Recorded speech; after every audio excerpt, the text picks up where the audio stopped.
और लाखों को जबरदस्ती से मुसलमान बनाया गया। तो पुरुष भी बने, महिला भी बने, तो वो सारी घूंघट में आई और बाहर आना जाना बंद हो गया, तो सफाई का विषय आ जाएगा, आ गया, तो कौन सफाई करेगा? तो जो रणांगण में हार गए थे, गुलाम बने थे, जिन्होंने इस्लाम का स्वीकार नहीं किया, उनको मार मार कर लाया गया। उनको कहा या तो इस्लाम का स्वीकार करो, और इस्लाम का स्वीकार नहीं करना है तो हमारे घर का मेरा उठाओ।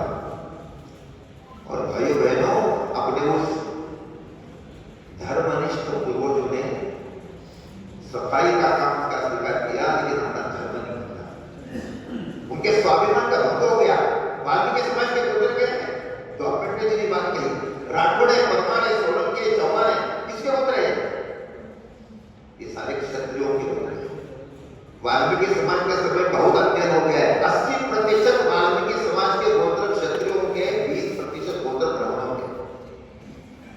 जब पंडित जवाहरलाल नेहरू प्रधानमंत्री थे तो सफाई कर्मियों का अध्ययन करने के लिए प्रोफेसर रहमान मलकानी जी के नेतृत्व में आयोग गठित हो गया। 1960 में उसकी रिपोर्ट प्रसिद्ध हुई। उसके प्रास्ताविक में मलकानी जी लिखते हैं, भारत में जितने सफाई कर्मी हैं वो सारे के सारे विदेशी आक्रामकों के साथ लड़ते समय परास्त हुए योद्धाओं के वंशज हैं।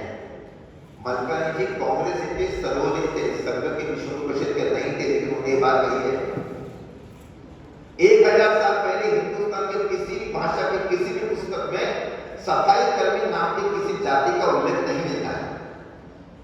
क्यों नहीं मिलता है, सभी ने विचार करना चाहिए। यही बात अपने रविदासी समाज की है। अपने देश में बहुत बड़े संत रविदास जी महाराज, उनका एक रविदास वाणी में एक वचन है, शब्द है, वो कहते हैं, जाके सब ढोर ढोत वाराणसी आस पासा, आचार्य से विपरीत करी दंडवत तीन तने रैका से दासानु दासा।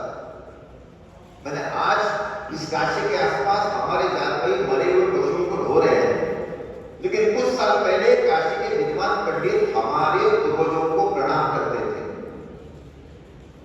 गुरु रविदास जी का गोत्र पिप्पल है, वंश चौपर है, चौपर वंश क्षत्रियों का है। अब ये जो सारी बातें आनी चाहिए। विश्व हिंदू परिषद का कहना है कि जिनको हम अनुसूचित जाति कहते हैं, उनका सभी का गोत्र, उनका कुलधर्म, उनकी कुलदेवता, इसके संदर्भ में अध्ययन होना चाहिए। अगर इसके संदर्भ में अध्ययन अगर हो गया तो अनेक चीजें ये बात है। तो फिर आप कहेंगे इसका अर्थ ऐसा हो गया कि मुसलमानों का दोष रहे, ये 50% सही है। मुसलमान राजाओं ने पहले इस पद्धति की बात की, लेकिन हमारे सारे साधु संतों ने तो सत्य की बात कही थी। उस समय के हमारे पूर्वजों ने, जिनके हम भजन गाते हैं, जिनको प्रणाम करते हैं, उन संतों की बात नहीं सुनी। मुस्लिम राजाओं ने जो बात की वो उसका उन्होंने आचरण में लाया। तो केवल मुसलमानों का दोष नहीं, हमारा भी दोष है, हमारा भी दोष है, हमको मान्य करना चाहिए। पूर्वजों के पुण्य के जैसे हम भागीदार है, पूर्वजों के पाप के भी हम हिस्सेदार हैं। किसी भी प्रकार के जस्टिफिकेशन नहीं चाहिए। अन्याय हो गया, आक्रमण हो गया, निश्चित हो गया, उन्होंने किया, हम नहीं करेंगे, ये संकल्प हमें करना चाहिए। हम नहीं करेंगे, मेरे गृहस्थी जीवन में नहीं करूंगा, बाकी के लोगों को मैं प्रचारित करूंगा कि आप इसी पद्धति का व्यवहार करें। विश्व हिंदू परिषद उसके लिए जन जागरण करती है कि पहले हमने गलतियां की, बिल्कुल की, कि वो गलतियां सुधारने का समय भी आया है और हम सभी ने समरसता का व्यवहार करना चाहिए।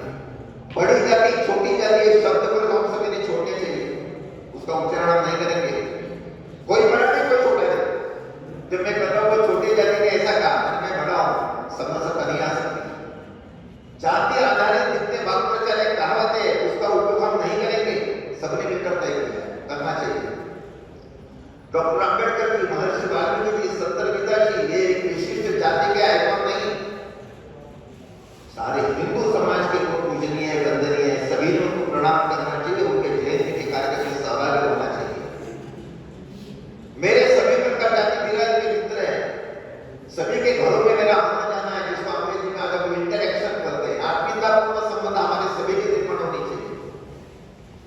दिल्ली में सभी मंदिरों में सभी को प्रवेश होगा, लेकिन मैं जिस गांव में रहता हूं मेरे गांव में वैसी स्थिति है क्या?